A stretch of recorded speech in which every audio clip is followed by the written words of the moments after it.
Assalamualaikum warahmatullahi wabarakatuh. Baiklah, kembali lagi dengan saya, Nur Hasana Piliang, NIM 21012017, kelas 2A D3 Akuntansi. Baiklah, di video kali ini saya akan membahas tentang operational deposito. Adapun topik pembahasan saya kali ini yaitu yang pertama, pengertian deposito, yang kedua, jenis-jenis deposito, yang ketiga, manfaat dan keuntungan deposito, yang keempat, cara memilih dan menabung deposito, yang kelima, tahap pengajuan deposito, yang keenam, kelebihan dan kekurangan. Baiklah, materi yang pertama itu pengertian deposito. Deposito itu apa sih? Yaitu deposito adalah salah satu tempat bagi nasabah untuk melakukan investasi dalam bentuk surat-surat berharga.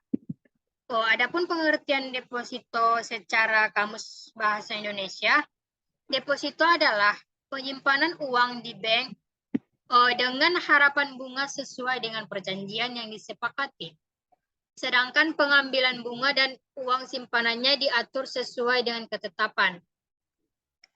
Sedangkan menurut Undang-Undang Nomor 10 Tahun 1998,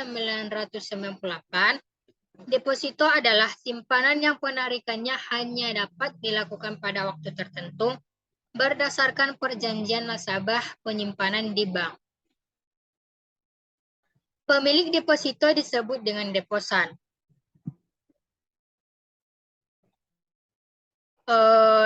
Materi selanjutnya itu jenis-jenis deposito. Terbagi menjadi 3, yaitu yang pertama deposito berjangka. Deposito berjangka merupakan deposito yang diterbitkan menurut jangka waktu tertentu.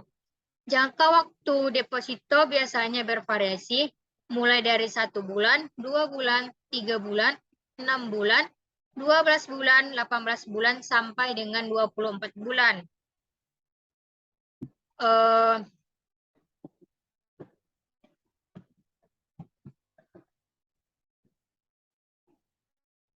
Sehingga penarikan yang dilakukan oleh nasabah hanya bisa dilakukan pada waktu tertentu. Cara menabung deposito berjangka, sistem penyimpanan uangnya dilakukan di mana Anda diharuskan untuk menyimpan uang pada waktu tertentu. Deposito berjangka dapat diterbitkan atas nama perorang atau lembaga. Pihak bank akan memberikan bunga ke tabungan deposito nasabah. Jika tingkat bunga yang ditawarkan oleh bank akan lebih tinggi dibandingkan dengan tabungan biasa. Yang kedua, sertifikat deposito. Sertifikat deposito merupakan jenis deposito yang tidak mengacu pada nama seseorang atau lembaga tertentu, karena sertifikat tersebut nantinya dapat dipindah tangankan atau diperjualbelikan pada pihak lain. Simpanan dana yang dilakukan oleh nasabah diberikan pilihan jangka waktu mulai dari 3 bulan, 6 bulan, atau 12 bulan yang disertai dengan sertifikat. Pencairan bunga yang dilakukan di muka dapat dilakukan tiap bulan atau tiap jatuh tempo. Yang selanjutnya yaitu yang ketiga, deposit on call, yaitu tabungan berjangka yang relatif singkat dengan waktu minimal 1 minggu atau 7 hari, dan yang paling lama 1 bulan. Biasanya deposito jenis on call ini diterbitkan dalam jumlah yang cukup besar. Pencairan bunga dapat dilakukan pada saat pencairan deposito dengan catatan nasabah sudah memberitahukan sebelumnya bahwa tabungan tersebut akan diambil atau dicairkan. Biasanya dalam jumlah yang besar, yaitu 50 juta, atau tergantung dengan bank yang bersangkutan.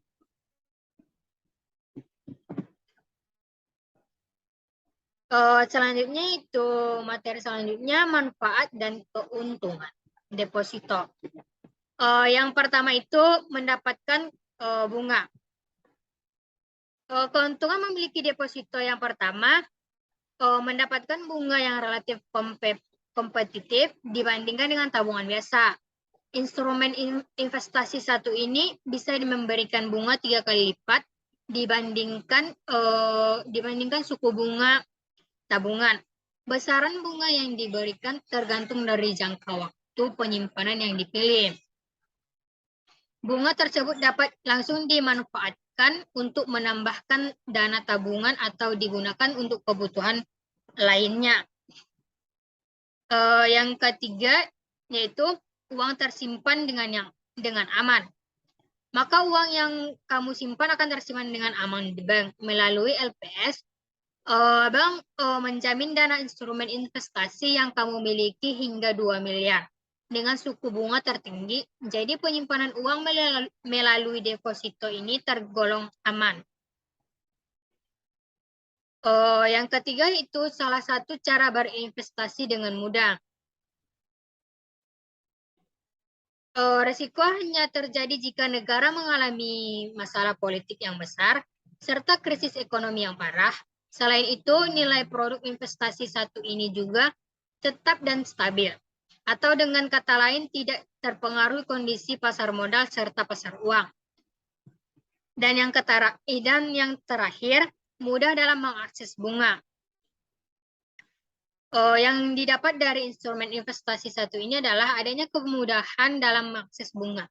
Jadi meskipun dana deposito tidak dapat diambil dalam jangka waktu tertentu, bunga dapat dinikmati oleh nasabah. Bank mentransfer bunga deposito ke rekening nasabah untuk dinikmati.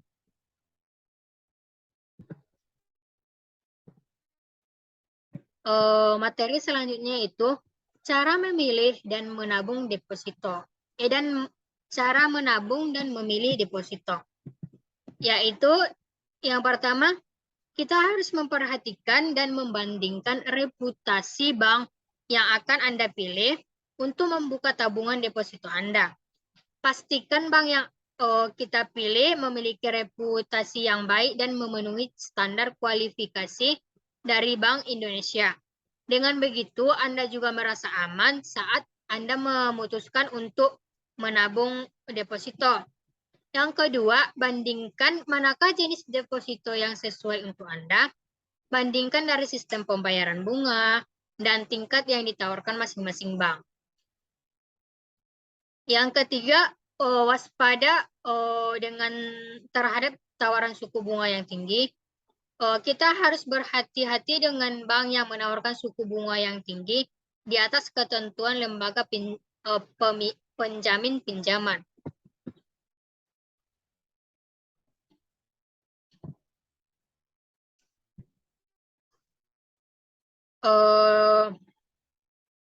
Materi ini selanjutnya itu kelebihan dan kekurangan deposito. Adapun kelebihan deposito itu yang pertama yaitu tingkat risiko yang rendah. Dibandingkan dengan produk investasi lainnya, deposito memiliki risiko yang sangat kecil. Bahkan hampir tidak ada. Karakteristik nilai investasi yang tidak tergantung dengan pasar membuatnya tidak berubah-ubah seperti saham, reksadana, atau instrumen investasi lainnya. Sistem pengelolaan uang pada instrumen investasi satu ini juga sudah ditetapkan sejak awal sehingga tidak mungkin terjadi perubahan secara tiba-tiba. Oleh karena itu, simulasi bunga deposito yang ditawarkan sejak awal tidak mungkin berbeda jauh dengan kenyataan. Yang kedua, selain bebas beresiko, penempatan uang pada instrumen investasi ini juga terjamin aman. Dana pada deposito telah dijamin oleh LPS sehingga aman. Bahkan jika bank mengalami kebangkrutan, uang kamu tetap aman karena dijamin LPS. Yang ketiga itu pendapatan per tenor dapat dinikmati. Bunga atau keuntungan dari deposito dapat diambil sewaktu-waktu dan dinikmati tanpa harus menunggu tanggal jatuh tempo. Meskipun banyak kelebihan yang ditawarkan, tetap saja produk investasi ini tidak luput dari kekurangan. Sehingga adapun beberapa kekurangan yang perlu kita ketahui, yaitu yang pertama, keuntungan tergolong kecil. Salah satu prinsip investasi yang perlu dipahami adalah semakin besar resiko investasi, maka semakin besar potensi keuntungan yang akan didapat. Sebaliknya, semakin kecil resiko investasi, maka potensi keuntungan yang akan didapat juga semakin kecil. Hal ini juga terjadi pada deposito. Instrumen satu ini memiliki risiko yang rendah, sehingga potensi keuntungan yang didapatkan juga kecil bila dibandingkan dengan investasi lainnya. Yang kedua yaitu terkena inflasi. Kekurangan lain dari jenis investasi satu ini adalah adanya kemungkinan terkena inflasi. Inflasi terjadi setiap tahun sehingga uang yang didepositokan juga akan mengalami penurunan nilai karena inflasi. Hal ini disebabkan oleh harga bahan pokok yang meningkat dari tahun ke tahun. Selanjutnya itu dikenakan pajak. Produk investasi satu ini termasuk dalam instrumen pajak penghasilan atau PPH, sehingga wajib pajak wajib membayar pajak setiap tahunnya.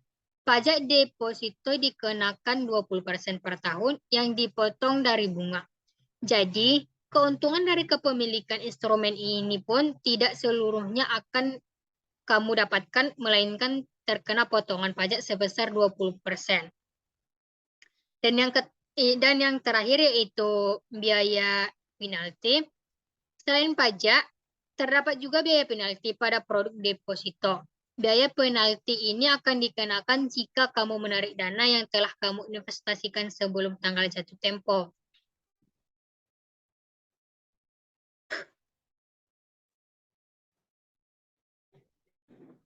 Materi selanjutnya yaitu tahapan pengajuan deposito. Adapun beberapa tahapan umum dari tahapan pengajuan deposito, yaitu yang pertama, menentukan bank untuk mendaftar deposito. Yang kedua, siapkan berkas identitas yang masih berlaku seperti KTP dan NPWP sebagai persyaratan pembukaan deposito. Yang ketiga, siapkan materai. Selanjutnya, calon nasabah biasanya diharuskan sudah memiliki rekening di bank tempat Anda akan mendaftarkan deposito. Nah, selanjutnya tentukan tenor dan jenis deposito. Dan selanjutnya isi formulir pendaftaran dengan lengkap dan sebenar-benarnya. Selanjutnya melakukan setoran untuk membuka rekening. Setelah berhasil, Anda akan menerima biljet sebagai bukti kepemilikan deposito. Sekian video saya tentang operasional deposito. Apabila ada salah kata atau kekurangan, saya mohon maaf. Dan jangan lupa di like, di comment, share, and subscribe.